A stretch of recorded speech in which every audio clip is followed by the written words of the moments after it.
आकाशवाणी मध्य प्रदेश से प्रस्तुत हैं प्रादेशिक समाचार।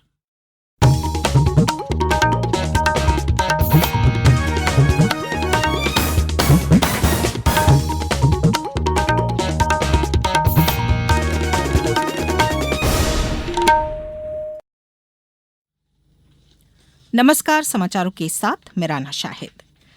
प्रधानमंत्री नरेंद्र मोदी ने कहा है कि भारत को विकसित बनाने में स्त्री शक्ति की परिवर्तनकारी भूमिका होगी और इसलिए सरकार पिछले 11 वर्षों से महिलाओं के नेतृत्व पर अधिक ध्यान दे रही है। उन्होंने कहा कि विज्ञान, शिक्षा, खेलकूद, स्टार्टअप और सशस्त्र बल हर क्षेत्र में महिलाएं उत्कृष्ट प्रदर्शन कर दूसरों के लिए प्रेरणा स्रोत बन रही हैं।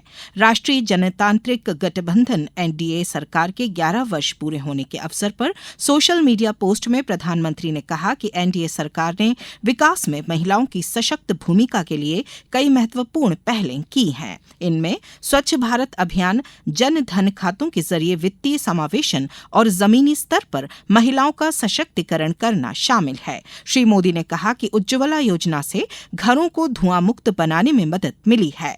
प्रधानमंत्री ने कहा कि मुद्रा ऋण से लाखों महिलाओं के लिए उद्यमी बनने का सपना पूरा हुआ है। उन्होंने कहा कि प्रधानमंत्री आवास योजना के तहत महिलाओं के नाम पर मकान लेने के प्रावधान से महिलाओं में सुरक्षा और सशक्तिकरण की भावना बढ़ी है। श्री मोदी ने बेटी बचाओ बेटी पढ़ाओ अभियान को बालिका संरक्षण का राष्ट्रीय अभियान बताया।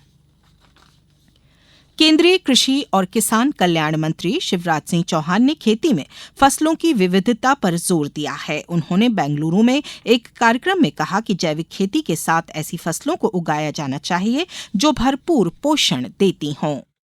विकसित भारत के लिए विकसित कृषि और समृद्ध किसान चाहिए और विकसित खेती के अंतर्गत ही हमको कृषि का विविधीकरण करके ऐसी कमलम जैसी फसलों की तरफ आना पड़ेगा। उगाना भी आसान है, हम किसानों को एजुकेट भी करेंगे। इससे 3 फायदे हैं। एक, ऑर्गेनिक उत्पाद मिलेगा। दूसरे, इतने न्यूट्रिएंट है इसमें जो मनुष्य के स्वास्थ्य को बहुत बेहतर रखेंगे। तीसरे, इसमें आप 6-7 लाख रुपया भी हर साल कमा सकते हैं। आइए हम कृषि के विविधीकरण की तरफ बढ़े। IIR को मैं बहुत बधाई देता हूं, उन्हें यहाँ काफी ट्रेनिंग दी है और किसानों को प्रेरित करने का काम किया है।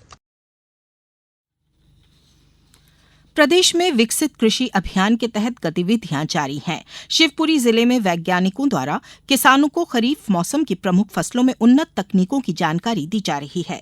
पोहरी, बदरवास एवं खनियाधाना विकासखंड के ग्रामों में किसानों से परस्पर संवाद कर मूंगफली, सोयाबीन, धान, मक्का, उड़द, तिल आदि फसलों की उत्पादकता बढ़ाने हेतु वैज्ञानिक पद्धतियों को अपनाने की समझाइश दी गई। प्राकृतिक खेती को प्रोत्साहित करने हेतु जीवामृत, नीमास्त्र आदि के निर्माण की विधियों का प्रदर्शन भी किया गया।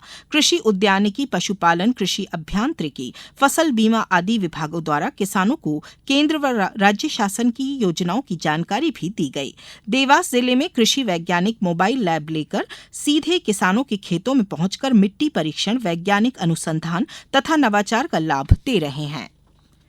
सीहोर जिले के सिरादी ग्राम पंचायत में सोया किसान सम्मेलन का आयोजन किया गया। आयोजन का उद्देश्य सोयाबीन फसल की उन्नत तकनीकी और पुनरुत्पादन पद्धति से संरक्षित पर्यावरण अनुकूलता सुनिश्चित करने हेतु अधिकतम उत्पादन प्राप्त करना था।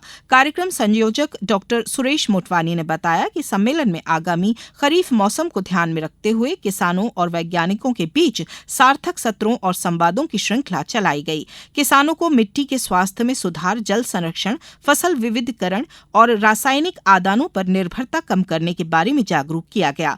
भारत सरकार की यह पहल राष्ट्रीय खाद्य तेल तिलहन मिशन की महत्वाकांक्षा के साथ सीधे तालमेल रखती है, जो टिकाऊ और उत्पादक सोयाबीन खेती के प्रति हमारी प्रतिबद्धता को मजबूत करती है। सम्मेलन में 600 से अधिक सोयाबीन किसान, कृषि विभाग, जवाहरलाल नेहरू कृषि विश्वविद्यालय के प्रतिनिधि, विषय विशेषज्ञ और खाद्य तेल मूल्य श्रृंखला के हितधारक भी उपस्थित थे। आज इस बुलेटिन में बस इतना ही। दीजिए इजाजत। नमस्कार।